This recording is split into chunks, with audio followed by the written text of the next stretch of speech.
Hi, my name is Flory Reber, and you guys obviously have come up the Tortoise Trail a little ways, and I think you kind of noticed a little change in the walking surface. So what are you noticing that's different here?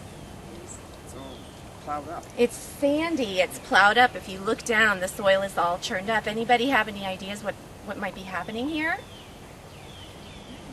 We're getting ready for a burn. They are getting ready for a burn. If you look down at the ground, either a tractor or a plow, or I'm not sure, but some sort of machinery has come through and dug up the earth. Now, why would anybody have any guesses as to why preparing for a burn would entail digging up the earth like this? Any guesses? Keep it contained. I'm sorry? Keep it contained. To keep the fire contained. Any other guesses what this might do for firefighters fighting a fire in this area or trying to control a burn? Access. Provide them access. To provide them access. That's true too. What we have here is a fire line or a fire lane, and the primary reason that they do that is to contain fires. You will find them throughout different kinds of public lands and maybe even a borderlining private lands where there's property and people living in wooded, forested areas. But what they do is they do bring in machinery and they dredge up the soil down to the mineral layer. So if you look around, what you might see is that you can clearly see that this is white sand. There's a lack of vegetation. So when they come through with the machinery, they literally take out the vegetation all the way down to that mineral layer.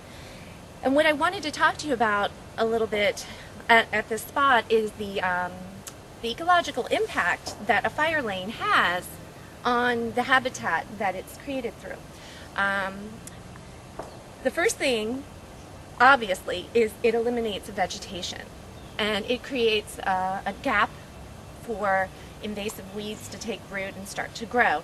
It actually, from what I understand, invasive weeds can also find their way on the machinery itself and as they're clearing out. So invasive weeds can be spread throughout this fire lane. Another thing that ecological impact that a fire lane may have is it can change the hydrology or the water flow of an area. So they don't have to have, like when they build a road, they need a permit of how they're going to handle water, and they have to build things on the side to contain the water and take all that into consideration. Here they can just pretty much decide where they want to cut it based on certain factors, but they don't have to worry about the hydrology.